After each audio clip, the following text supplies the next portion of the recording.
Yo, what's up YouTube? Magandang gabi po sa inyo dyan. Kumusta po kayo dyan? Ayun. Yung mga kababayan natin sa ibang bansa, mga OFW, kumusta po kayo dyan? Ayun, salamat po pala sa inyo at sa inyong suporta. Ang channel natin ay monetize na po. Kung hindi dahil sa inyo, hindi natin to makukuha. Isang araw lang po at tinanggap agad ni YouTube ang ating application. Ayun maraming salamat po sa inyo. Ayun kung kayo pala ay bago sa ating channel, huwag kalimutan mag-like, share at pa-click na rin sa ating notification bell para ma-update kayo sa ating mga bagong ina-upload. Ang video na to hatid natin kay Artist Life Update, ay lagay ko lang po sa description ng kanyang channel para mabisita niyo siya. Yun wala na pa tubig pa, silipin na natin to, baka masilip pa to ng iba.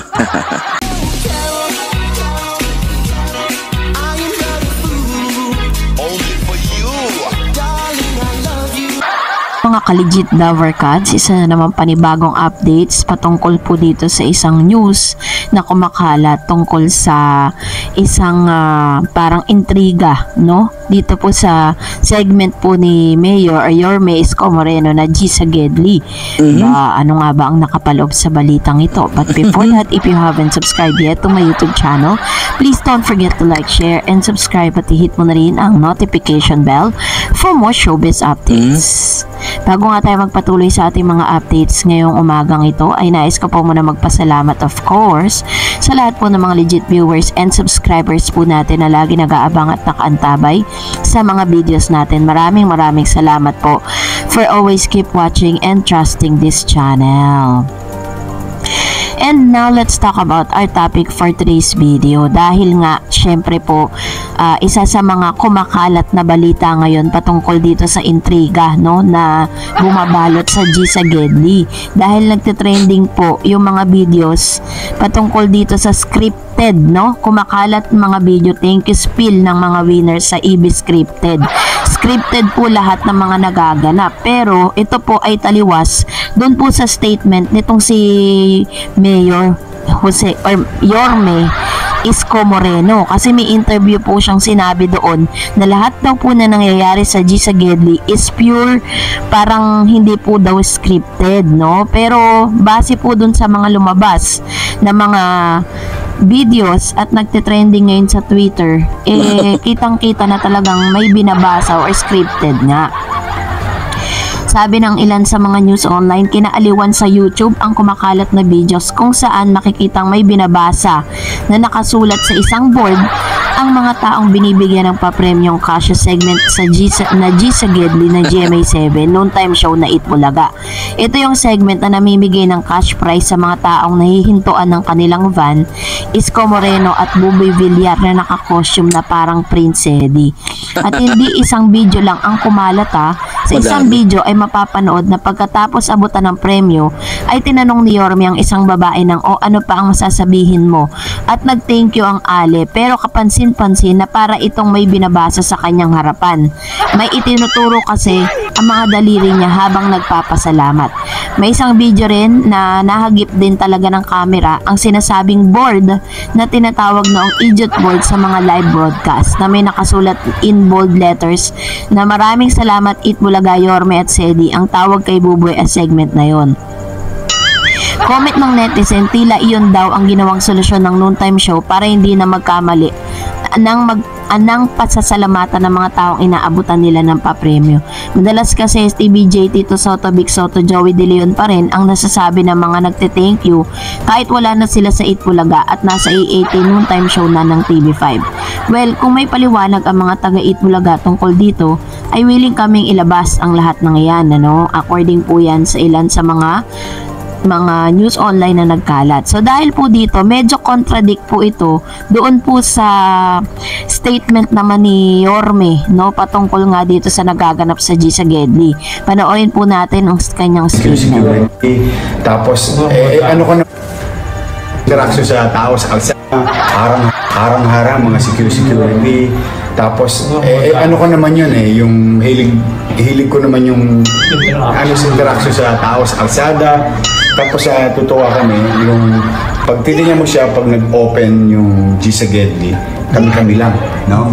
Tapos habang nangyari gabi, naglalabasa yung tao. So, it only proves na nanonood talaga sila ng Itbulaga sa mga bahay-bahay. Work, bahay. Kung dito lang ang energy mo, di ba ang liit ng mundo? Ilan sa mga interview nga nitong dating mayor ng Maynila na si Mr. Isko Moreno, sinabi niya that everything that was happened dun po sa Gedli was purely talaga daw na yun daw talaga yung kumbaga parang hindi daw po nila yun inutos o ano paman, dahil talagang lahat po yun talagang ano po yun, hindi po yun scripted. Parang gano'n yung sinasabi niya kasi ito po is contradiction. Kaya nga po naglabas ng mga videos and photos ang ilan sa mga netizen. Contradict dito sa sinasabi po ni Mr. Isko Moreno na hindi nga daw scripted. Ngayon, marami tuloy ang nag-speculate na baka daw pati yung kanilang papremyo ay scripted, no? Pero I think siguro let's give them the benefit of the doubt na hindi naman siguro nila gagawin yun dahil talagang ewan ko na lang mababash talaga sila ng todo pag ginawa nila na pati ang mga papremyo ay scripted, ano? So ito kasi yung pinapalabas ni Yorme o yun ni Yorme sa kanyang interview na lahat daw po na nangyayari sa Gedli is talagang hindi po yun sinasadya. Pero yun nga po, meron po mga script na lumalabas according po dun sa news online na yun na ginawa daw ito di umano ng generic Bulaga para daw hindi na magkamali, no? Iyon yung kanilang solusyon dahil kadalasan nga naman kasi kapag po lumalabas sila sa publiko at namimigay ng papremyo at sinabing Itbulaga, ang lagi pong tumatatak at naaalala ng maraming tao ay ang TBJ, which is ano naman undeniably hindi natin may kakaila na talaga namang ang TBJ is ang Itbulaga, no? So hindi natin Yes, correct. hindi po mawawala yan sa sirkulasyon po at sa mindset ng maraming mga netizen, lalong-lalo na kapag ang nakausap nila ay legit dabber cards. So, ganun po yung solusyon na ginawa nila. Pero, yun nga, sabi nga ng ilan, na scripted nga raw po lahat ng mga nangyayari dito. Na syempre, hindi naman natin pwedeng itanggi at pwedeng, kumbaga parang magkakaroon tuloy ng comparison Doon po dito po sa EAT kung saan napapanood po si Mayor Jose Manalo na talaga namang inaabangan. Sabi nga taon daw di umano ni Jose Manalo ngayong taon dahil sikat na sikat po si Jose Manalo dahil po sa kanyang karakter na pagiging mayor. Ngayon, eto naman pong Gedli ni Yorme, sinasabi na sila din daw sikat. No, sinasabi nila na parang sila din daw pinagkakaguluhan. Ayaw nila magpakabog kay Mayor Jose Manalo. Pero in reality, talaga namang ang popularity ni ni Mayor Jose Manalo ay hindi po hihigit dun sa kung ano man yung meron ngayon. Kasi umaga pa, sabi nga mas humigit pa, hinahigitan pa ni Mayor Jose Manalo yung totoong naging mayor no, nakakahiyaman sa part nila, no? So, dahil dyan, sige mag-react na lang tayo sa ilan sa mga komento ninyo patungkol sa last update natin. Unahin natin si Ma'am si Abilina Soriano. Sabi niya, kaya sila ganun mga host ng tape tambalos-los kasi wala silang reaction na kanila talagang ginawa. Kaya ganun sila katanga. Kita nyo si Isko, gumawa lang ng words si Joey about Gedli. O ano, di ba nag-react si Isko kasi alam niya kanya yung word na yun. So ayun, ganun yung pag ginamit mo, pinapakialaman mo, tatak niya, ganun. Kaya nasasaktan si Master Joey. Ayun. Naman po ang ilan sa mga komento ni Ma'am Shi Abilina Soriano. Thank you, Ma'am Shi. And of course, sabi naman ni Mr. Ernesto Ramirez, di ka panipaniwala, parang election lang yan, dagdag bawas. Sino niloko nyo? Uy, kasi kahit wala yung rating, okay lang yan. Alam naman kung sinong bida at tunay na makatao. True. Sabi ko nga po sa ating pong latest vlog, diba? Na makuha man nila ang lahat, pati po yung word na dabber cards, lahat po yun, inaangkin nila, pati team song, lahat. Pero ang isang bagay lang na hindi nila makukuha ay yung suporta po ng taong bayan. Correct. Sabi naman po ni user, ito, they don't have names. Dito sa amin, pag time ng EAT, putol-putol at nagpipris, nakakainis panoorin bago TV namin, hindi sira, ano na. So, yun talaga ang problema, ang signal talaga, no? Hindi ko alam bakit po ganun yung... Hindi kasi, saglit muna, yung kung saan man to, baka sa Visayas ba to siya, si DV6RR. Baka sa Visayas to or sa Mindanao. Kasi hirap kasi doon. Isa sa antena, isang channel lang GMA. Baka doon siya na nakatira or doon yung lugar niya. Hindi natin alam kung saan ba siya. Kaya gano'n, nag-freeze. Ang ginagawa nila ngayon, ang sabi naman ng TV5, next year daw, aayusin daw yung mga transmitter. Yun, sabi, yun ang balita ng TV5, yun sinasabi. By next year, ayusin yung satellite saka transmitter sa by Visayas at saka Mindanao. Yan. Tuloy na natin. Ano natin, signal. Sabi ni Noel Arciga, dapat ayusin ng TV5 ang kanilang signal. Hindi lahat kayang bumili ng TV box para gumanda ng receive ng kanilang TV. Maraming nasa laylay lang sumusuporta sa TVJ at hindi nga kayang bumili ng digital box. Kaya kailangan ay ayusin ang signal ng TV. True naman, 'di ba? Sana maging priority po ni MVP yan.